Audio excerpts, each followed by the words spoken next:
Right, so this 2019 GMC Terrain. Now this was my thought process for the AC concern. AC is not blown cold. Okay, so come over here and I listen for the clutch. You can hear it and feel it when it's kicking on and when it's off. You'll hear a click and then the car will start vibrating a bit, but it'll go away. But you could feel it if you have your music turned off, the AC blower not blowing as high. You'll be able to hear and feel the front of your car. You'll be able to feel something when it's on and off. In this case, I didn't feel a thing. So then I popped the hood, came over here, and took a quick peek at the clutch. As you can see right there, it's not spinning, not turning on.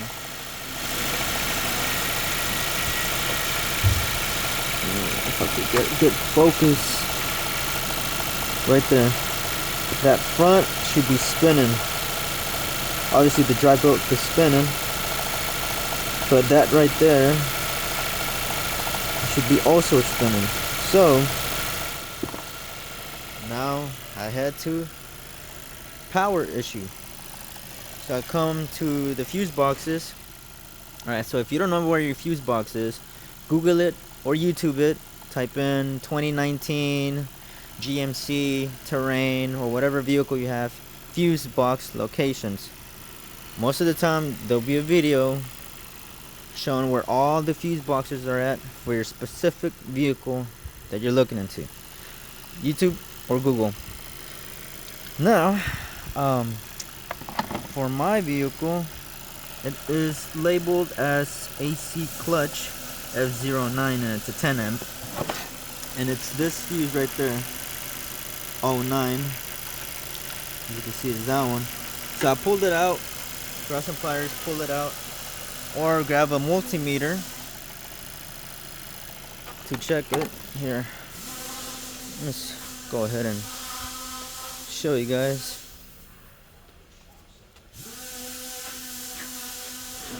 Either grab yourself some pliers or grab yourself a multimeter. I'm gonna show you guys really quick. Where the hell? Oh, I know where it's at.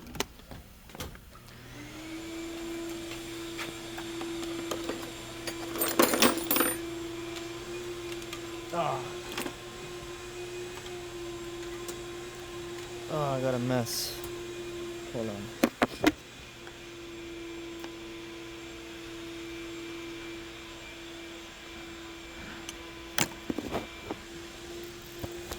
Alright. Obviously, I just had my tweezers, not my tweezers, but my little pliers, just to check the fuse real quick. But in case you don't have pliers and you got a multimeter, this is how you will do it.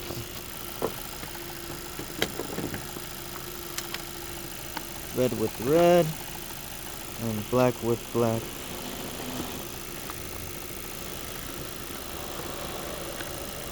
Make sure it's all the way in. And switch it to voltage, current, this one right here.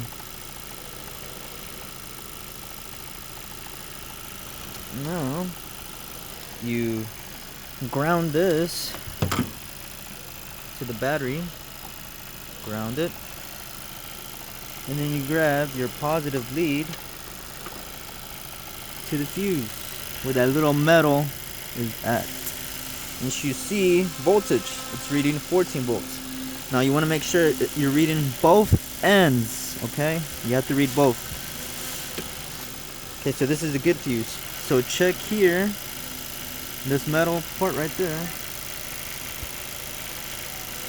Check that metal part right here, and also check this metal side. So you have to check both ends. Don't just check one. One side will read 12 and the other side will read 0. That's a bad fuse. So that's how you check it. And in case you got pliers, you'll see a break. That's a good fuse. Hopefully I have a bad fuse that I can show you. I think I do. Yep, so this is a bad fuse. You can see it, how it's split. You see, in the middle, should have that little metal. It's a little metal piece. As you can see, the difference. You see that? That's bad. That's good. You can see it connecting all the way, and there's not a break. This one, there's a break right there. Bad fuse. Okay?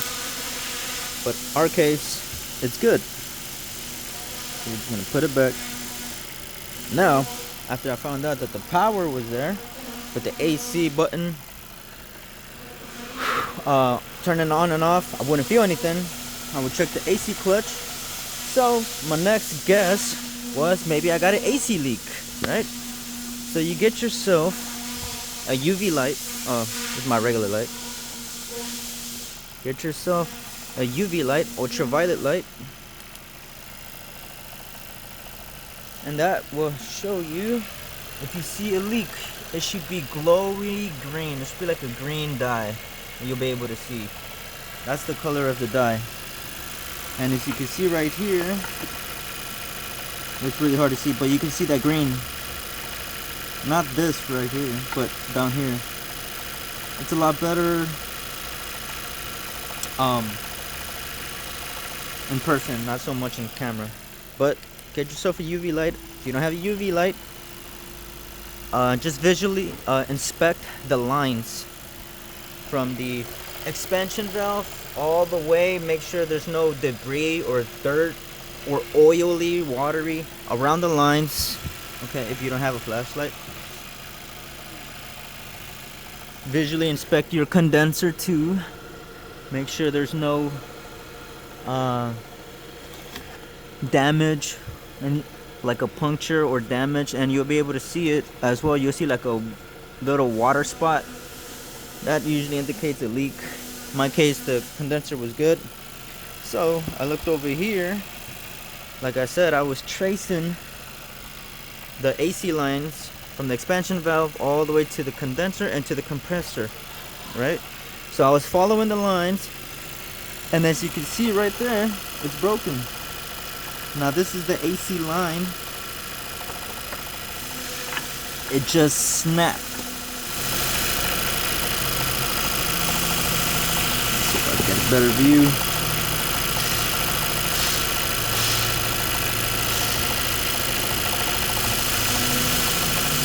See that right there? It snapped. So that piece is supposed to be connected to that right there. Not that. That. And as you can see, it's not connected. This line literally snapped. Let's see if I can put you down. Show you guys.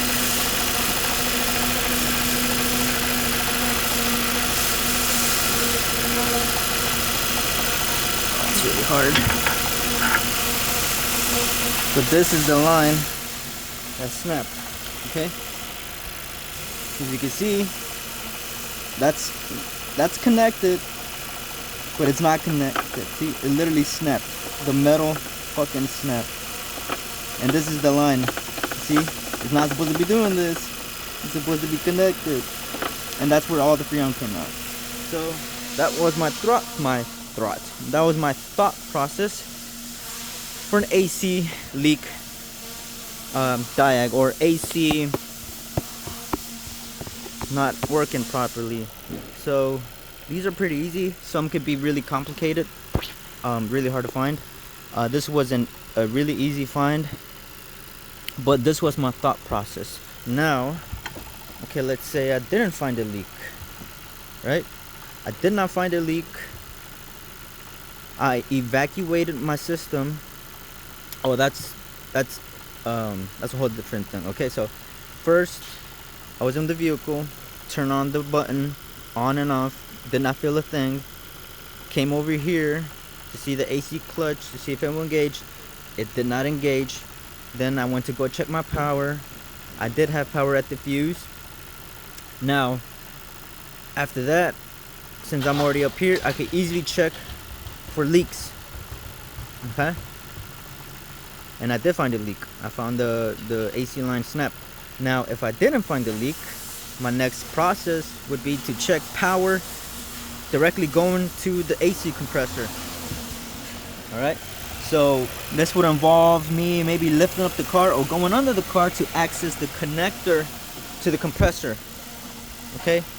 So the power, I'm getting power here, and then I would basically have to find the connector that goes in and under whatever around the harness, and then connects directly to the compressor. So it's a plug-in, right? And you're gonna have two or maybe one wire going to that connector. And then if you read 14 volts, exactly like how you read up here, you're getting power, but the AC clutch is still not engaging, right? So then after that, I would check how much Freon I have in the system. Now I can literally have low Freon or really high Freon. Both of those would cause the compressor not to engage. You gotta have it at the specific amount, and to find that amount, it could either be found here, as you can see, R1234YF. That's the type of Freon it takes. Yours may be up here somewhere, and it would say R134A, and it would tell you how much Freon it takes in pounds. 0.1 or 1.12 pounds of Freon. So they're gonna be stickers everywhere. It's either going to be green, orange, or whatever color, yellow maybe, who knows. But, or you could Google it, you can find out that way. So make sure you got the correct amount of Freon. Having no Freon is not going to make the compressor turn on. Having so much Freon in the system is also not going to make the compressor come on. So make sure you got the correct amount that it needs to take. And then from there, it would work properly. Now it could go either or, right? So let's say I did have low Freon, but not low, right? It happens over time. You lose a little bit of Freon over time, especially on an older vehicle. So just top off or add some more Freon to the correct amount. Evacuate, see how much you get. You'll find out that it's low, and then put back in the correct amount that it takes, and then see if it turns on. And most likely it should turn on. Now let's say you did have the correct amount of Freon. You had the correct amount of Freon and no leaks, obviously. Your power is good, and the power to the compressor is good. Everything checks out, but the compressor is still not turning on. Most likely, it's a bad AC compressor. Now you will have readings. Let me see if I can show you.